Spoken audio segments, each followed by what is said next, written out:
Just in case the fire is dying down a little bit, we're going to throw another sod of turf onto the fire. So take a deep breath, you know that lovely peaty smell. So we're moving a little bit to the southeast now on this occasion. So we're going to introduce you to some more people around the fireside here as well. So, Philip, would you like to introduce yourself very briefly? Yeah, hi Michael, how are you? I'm just, I work in for Vincent de Paul in Osnam House Men's Hostel in Wexfordtown. And I just became involved with the social farm and just in supporting, you know, some of the residents. And there was, you know, a need to bring them, obviously to bring them out. And I'd stay there for a couple of hours, just getting to know the place. Great. Okay. And get to see what it was all about. But I've just, you know, that's basically it. Oh, just an introduction. We'll explore that a bit now in a minute. And that's Dennis O'Connor is my name. Myself and Shelley run Ragtree. It's a small equestrian farm near Gorey. So we've been doing social farm just since last year. We're on our third group at the moment. Oh, very two groups of lads came out from the hostel. Yeah. And now Wexford Mental Health Services are out at the moment. We just started last week. Great. Yeah. Okay. Robbie, you're a Londoner. I am, yes. What attracted you to the farm? Oh, everything. Okay. As an early school leaver, there was no such thing as social farming. And there was a lot of people like myself who fell through the cracks, and the only jobs we could find was dead-end minimum wage jobs. Now, if social farming had been an option back then, a lot of us caught in the long-term poverty traps would not have fallen into those traps in the first place. And social farming's a real eye-opener on a whole multitude of levels. Right. When you heard about Ragtree Farm, were you curious what happens here?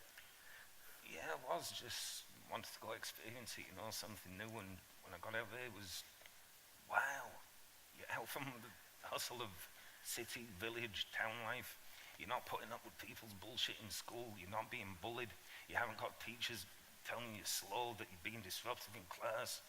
And yes, see a bit of space. Freedom. Yeah. Okay, well, we're going to talk about that now in a moment. And Janet? I'm the odd one out here, I am. I'm from County Leitrim, I work with Leitrim Development Company as education and youth support worker under the Social Inclusion and Community Activation Programme. So I suppose I became involved in social farming as I would mainly be supporting people back into education and training. And oftentimes, you know, there's great emphasis placed on putting people onto courses, accredited training, getting certification. And at different point in people's lives, that is not always the best option for them. So I suppose social farming fit into that category of, you know, informal learning, getting them involved in a different activity, that wasn't in a classroom-based environment where you had to look at slides for the day, take notes, that you're actually getting out and learning so much outdoors. But actually may not necessarily have the cert, but definitely loads of learning and life skills to be done. So the classroom works really well for some people, but it's not everyone's cup of tea, so you have another option. Yeah, absolutely. And it's not to say that it won't become an option for an individual who does social farming, but at different points, it may not be the starting point. You know, people come to different crossroads in their lives, you know, to meet different obstacles along the way. So it can be a great starting point, and it can create a pathway to move on to, you know, formal education, maybe even into employment. It's a great opportunity. Right, okay. And Dennis, looking at your poster down here, you've done some woofing in France and you travelled around. And it's a long time ago now, but yeah, myself and Shelley, I suppose, what was it, probably early 2000s. Right. We just hit the road and just went around and found a lot of really interesting places. So it's part of that kind of inspired us to, you know, to open up your doors a bit more and invite people in, you know. So we've hosted people that are just traveling around as well, and they've come and stayed. And I suppose it's kind of similar to the social farm, and you're opening up your doors to people to come in and just experience whatever you're doing, you know. Yeah. So yeah, it was an interesting time. It was a long time ago though. Robbie, Dennis was saying on his poster there that there was a great welcome when you went into some of these farms in France and different places. So did you find that welcome when you arrived in the first day? Were you a bit unsure what was going to happen, or? The first day of participating in social farming, instantaneously it felt like home from home. Right. And it's the only way I can describe it. Just being at comfort, no stress, no anxiety, no mad thoughts, and yeah, just all round positives. Right, okay. And this was a new feeling, like coming out from a city, having a bit of space, the outdoors, no pressure. Apart from getting the jobs done, yeah, there's no pressure.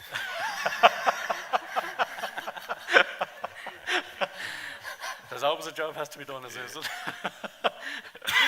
And what kind of stuff are you doing? Social farming isn't just one thing. It could be about personal development skills. It could be about anger management skills. It could be about stress level skills.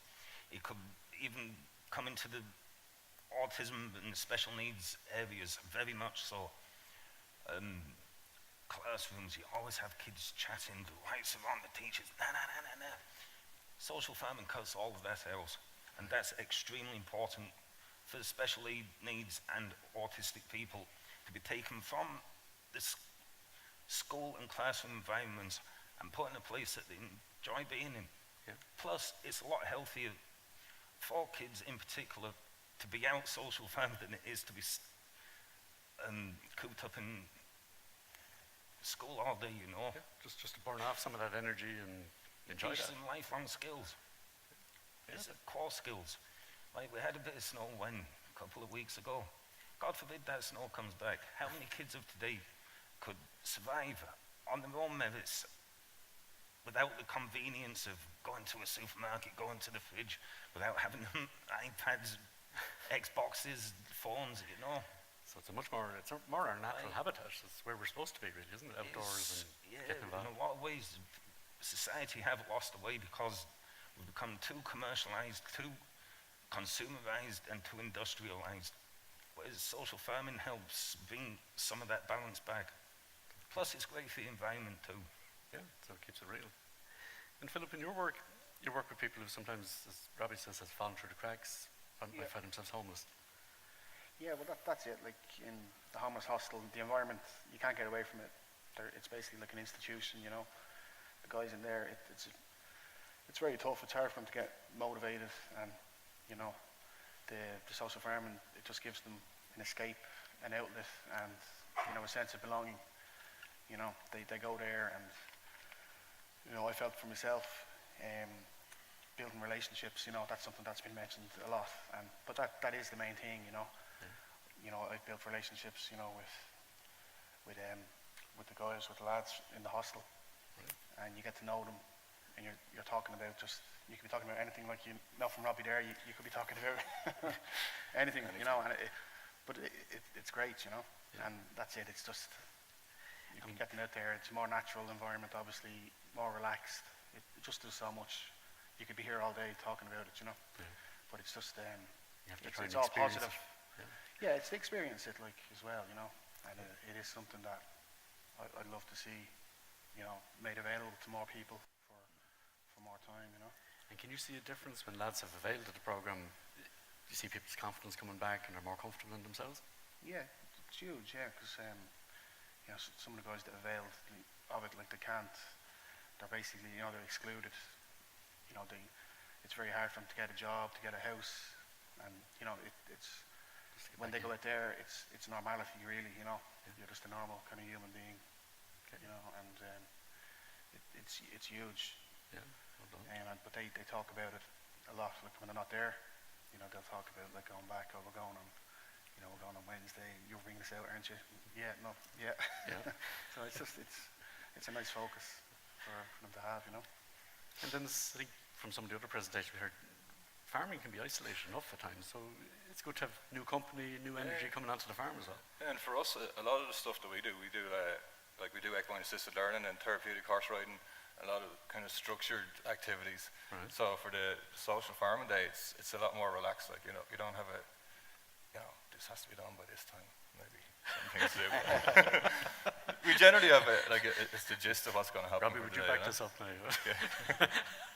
You know, you kind of have an idea of what you're going to do, and you could very easily get distracted and do something totally different, or just end up chatting or whatever. So it's a very different day for us. It's a lot more relaxed. It's a lot more. Yeah, it's about, like Phil was saying, about building the relationships with the lads. Like, we really got to know the lads over the time they were there, and sharing their lives and their experience, and they're sharing our lives and our experiences. We have a little lad, he's 3 yesterday, and he used to love when the lads were coming out. Yeah. His buddies, he used to call them, and they're coming out. And Rob used to bring out oranges every week. And you were saying about, actually, do you see any changes? I remember when were asked to do part of the research, Robbie said, I'm not going to get involved in that. I don't want to talk to anyone. He's sitting up here today, so. I'm not sure how that happened, Robbie. Yeah. Bribery gets you everywhere. And you've enjoyed it. There was probably some aspects of it were difficult to do, though, weren't there?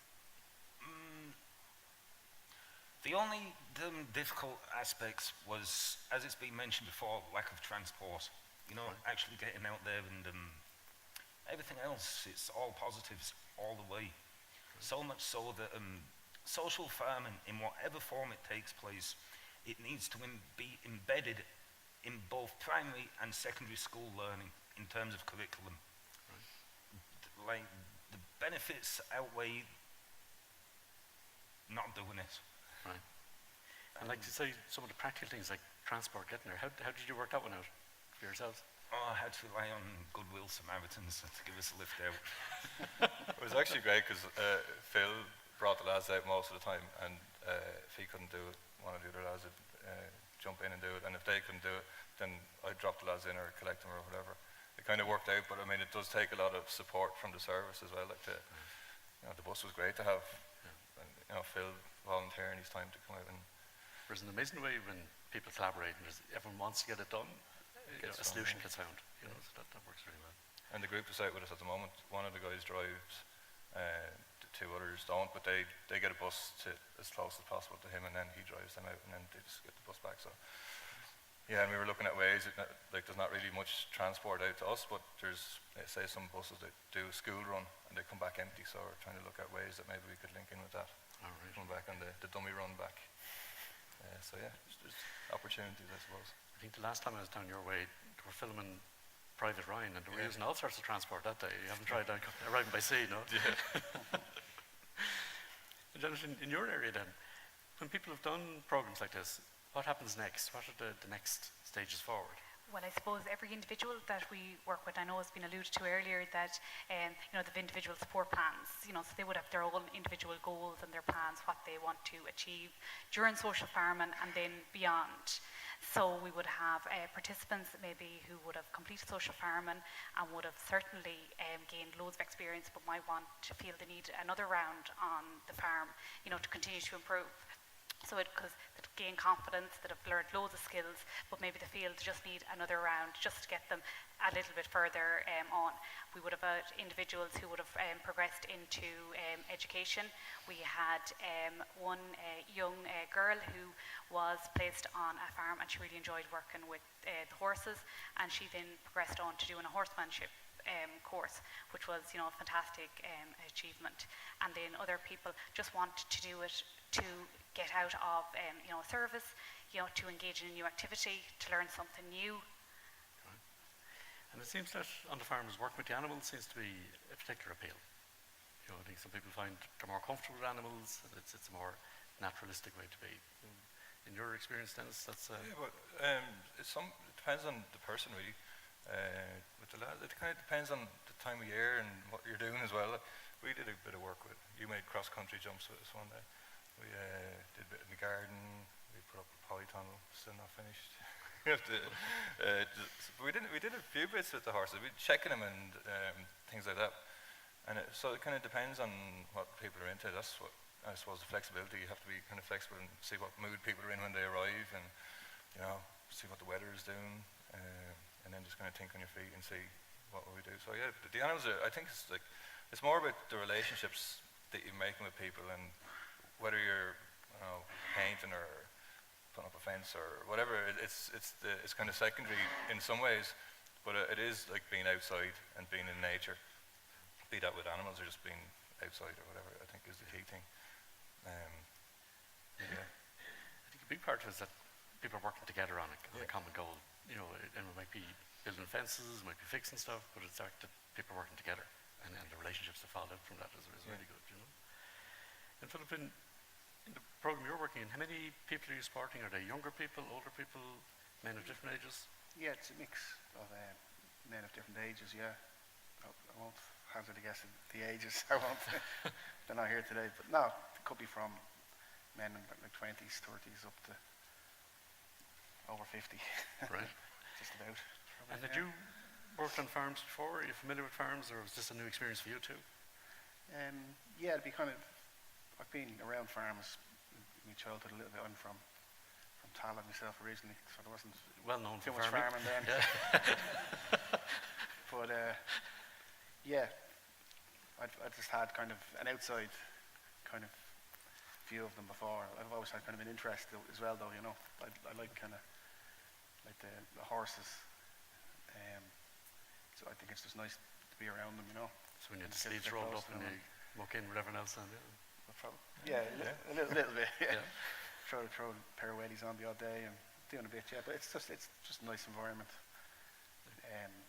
You know, it's just very like relaxing or therapeutic. There's something special about it. You know. And Robbie, would you recommend this program to probably not all your buddies? It's for some, it wouldn't be for everyone, maybe. Not only would I recommend social farming, but social farming, it needs to be embedded in primary and secondary schooling on a continuous basis. No ifs, no buts, no more bullshit from the governments. We can't do this, we can't do that. It needs to be done. And one of the most important things about social farming is this: because it has so many mental health, well-being, self-awareness and mindfulness benefits, if kids can be taught that from a young age, social farming, and if that can continue throughout their adult life, there's only going to be one thing that happens. The current spending on mental health services will be drastically reduced within the space of one generation, because the next generation will be healthier, they'll be happier, they'll know how to deal with stress, they'll know how to deal with challenges, situations, and teamwork, you know. And it needs to be in the curriculum. I think when Jim was introducing us this morning, one of the slides he showed was Tony Bates, and it's actually on Monday evening Tony Bates had his retirement due, and all the research he's done has come back to one good adult. If you can find one good adult, you can have a profound effect, you know. And it sounds like you've encountered lots of good adults along the way, you know. And There's a lot to be said about social farming, and yeah, the governments need to open their eyes and smell the roses, and then people need action, society needs action, and if people are serious about tackling mental health, social farming needs to be done, and it needs to be continued on an ongoing basis. That's a very real recommendation. Jennifer, have you found some people that when you suggested social farming, they're saying, no, that's not for me? Absolutely. Like, I suppose social farming isn't for everyone. There's some people who go on social farming who have experienced it before but may not be currently at it, and then there's other individuals who would like to try it, love being outdoors, so they do. But there are people that said they would try it and give it an experience just to see, you know, would it be something that would be suitable for them.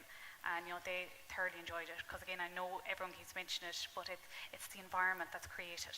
So it's the friendships that's created, it's the relationships that are built with, you know, the farmer, the family or the farm members, the other members of the farm, the other individuals or participants that are engaging on the farm, and there's so much learning, and no typical day is the same.